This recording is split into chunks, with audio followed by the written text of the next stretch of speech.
کچھ نوجوان وقت کے ظالم بادشاہ اور جابر اور مشرک بادشاہ سے ڈرتے ہوئے کسی ایک طرف چلے گئے۔ تو اس طرح ایک ایک کرتے وہ تقریباً 6-7 آدمی ہو گئے تھے۔ انہوں نے کہا کہ اب ہم اس ظالم بادشاہ اور مشرک بادشاہ سے چھٹکارا حاصل کریں گے۔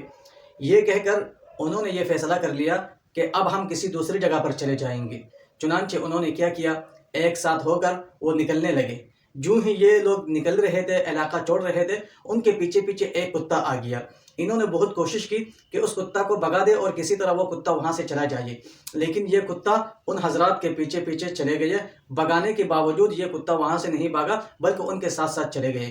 چنانچہ یہ نوجوان بھی مجبور ہو گیا، اس کتا کو بھی اپنے ساتھ لے گیا۔ چنانچہ یہ لوگ چلتے چلتے کسی ایک ایسے مقام پر پہنچے جہاں غار تھا، جہاں پہاڑ تھا۔ چنانچہ یہ لوگ وہاں غار کے اندر چلے گئے۔ جیسا ہی یہ لوگ غار کے اندر چلے گئے تو ان کا جو کتا تھا یہ ایک چوکٹ کے پاس جا کر چوکیداری کرنے لگے اور پہرہ دار بن گئے اور وہاں بیٹھ گئے۔ چنانچہ اگر وہاں سے کوئی گزرتا ہے تو وہ اس کتا کو دیکھ کر وہاں سے چلے جاتے ہیں۔ ان کو پتہ نہیں ہوتا کہ اس غار کے اندر بھی کچھ لوگ چھپے ہوئے ہیں۔ دوستو، یہ لوگ کیوں چھپے ہوئے تھے؟ یہ لوگ اس لیے چھپے ہوئے تھے کہ وہاں وقت کا جو بادشاہ تھا وہ ظالم بھی تھا، جابر بھی تھا اور اللہ کا نافرمان اور بدبخت تھا۔ اس سے چھٹکارا حاصل کرنے کے لیے انہوں نے پکا عزم اور ارادہ کر کے وہ وہاں سے نکل گئے اور وہ جا کر غار میں چھپ گئے۔ چنانچہ جب یہ لوگ وہاں غار کے اندر چھپ گئے تو اللہ تعالیٰ نے ان کے ساتھ کس طرح مدد کی، اللہ تعالیٰ نے ان پر نیند طاری کر دی۔ یہ لوگ وہاں سو گئے اور اتنے سوئے کہ ان کو کچھ پتہ بھی نہیں چلا۔ کئی زمانہ گزر گئے، صدیاں گزر گئیں، ان کو پتہ نہیں تھا۔ چنانچہ ایک دفعہ اللہ تعالیٰ نے ان کو جگایا، نیند سے ان کو اٹھایا۔ یہ لوگ جب اٹھے تو یہ لوگ حیران و پریشان ہو گئے، سوال کرنے لگے آپس میں، یار یہاں ہم کتنے دن سوئے؟ کسی نے کیا کہا، کسی نے کیا کہا، کسی نے کہا ہم یہاں ایک صبح یا ایک شام، ایک دن ایک رات ہم یہاں سوئے ہوئے ہیں۔ تو یہ بحث چلتی رہی۔ چنانچہ کسی ایک صاحب نے کہا، یار اس بحث مباحثہ کو چھوڑ دو، بھوک لگی ہے، جا کے کھانا لے آؤ۔ لیکن ان کو پتہ نہیں تھا اس وقت کا وہاں جو سکہ تھا وہ بھی جو رائج الوقت سکہ تھا، ان کے پاس جو سکہ تھا وہ تو بالکل وہ ختم ہو چکا تھا، اس کی مدت ختم ہو گئی تھی۔ وہاں ایک نیا سکہ آ گیا تھا، نیا بادشاہ آ گیا تھا، نئی حکمرانی آ گئی تھی۔ ان کو پتہ نہیں تھا کہ صدیاں گزر گئی ہے، کتنی بادشاہت ختم ہو گئی ہے۔ جب یہ شخص سکہ لے کر بازار پہنچے خریداری کرنے کے لیے تو لوگوں نے کہا، یہ کون سا سکہ ہے، کس زمانے کا سکہ ہے، یہ سکہ تو یہاں نہیں چلے گا۔ تو یہ حضرات سمجھ گئے کہ اللہ تعالیٰ نے یہاں ہمیں بہت دنوں تک سلایا ہے، بہت زمانہ تک سلایا ہے، یہ اللہ کی مہربانی ہے، اللہ تعالیٰ کا ہم پر کرم ہوا ہے کہ اتنے زمانے گزرنے کے باوجود ہماری صحت پر کوئی اثر نہیں پڑا، ہماری زندگیوں پر کوئی اثر نہیں پڑا۔ انہوں نے کیا کیا، توبہ استغفار کی، اللہ تعالیٰ کا شکر ادا کیا اور باقی ماندہ جو زندگی ہے وہ اللہ تعالیٰ کی پرستش اور اللہ تعالیٰ کی عبادت میں گزارے۔ محترم دوستو، اب ان کا جو کتا تھا ان کی بھی موت آ گئی اور یہ لوگ بھی دنیا سے چلے گئے۔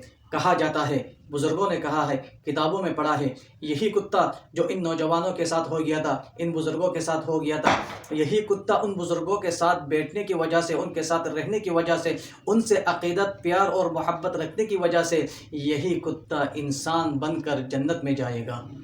کتنی افسوس کی بات ہے کہ ہم انسان ہو کر اللہ کی نافرمانی کر کے ہم جہنم میں جائیں اور یہی کتا اللہ کی معرفت حاصل کر کے وہ جنت میں جائے۔ کتنا خوفناک منظر ہوگا اور کیسا عجیب منظر ہوگا جب انسان دیکھیں گے کہ ایک کتا انسان بن کر جنت میں جا رہا ہے اور انسان بن کے جہنم میں جا رہا ہے۔ محترم دوستو، اسی طرح ایک وقت کا ولی تھا، بزرگ تھا، لوگوں نے ان سے کہا کہ آپ حضرت موسیٰ کے لیے بد دعا کریں۔ انہوں نے کہا، میں موسیٰ کے لیے بد دعا نہیں کر سکتا، وہ تو جلیل القدر پیغمبر ہے حضرت موسیٰ علیہ السلام۔ چنانچہ اس کو بھی لالچ آ گئی، انہوں نے پیسہ کی خاطر حضرت موسیٰ کے خلاف بد دعا کرنے لگے۔ بد دعا کے لیے جو ہی ہاتھ اٹھایا تو اس کی زبان لٹک گئی اور یہ نہ ہل سکتا تھا نہ کچھ بول سکتا تھا۔ یہی وقت کا بزرگ اور وقت کا ولی قیامت کے دن کتا بن کے جہنم میں جائے گا۔ کتنی بڑی افسوس کی بات ہے، ایک وقت کا ولی اللہ کی نافرمانی کرنے کی وجہ سے انسان سے ہٹ کر کتا بن گیا ہے اور جہنم میں داخل ہو جائے گا۔ دوستو، یہ جو واقعہ ہے یہ دراصل واقعہ اس طرح ہوا تھا کہ یہ جو ظالم بادشاہ تھا یہ مشرک تھا، خدا کا نافرمان تھا، بتوں کی پرستش کرتا تھا اور بتوں کو پوجتا تھا۔ اور یہ جو نوجوان تھے یہ توحید پرست موحد تھے، اللہ تعالیٰ کو مانتے تھے، اللہ کے سوا کسی کو شریک نہیں ٹھہراتے تھے۔ اسی لیے اس ظالم بادشاہ سے ہجرت کر کے وہ لوگ وہاں سے چلے گئے اور جب یہ لوگ وہاں سے نکل گئے تو اللہ تعالیٰ کی مدد کس طرح ہوئی وہ آپ نے بھی دیکھا ہے۔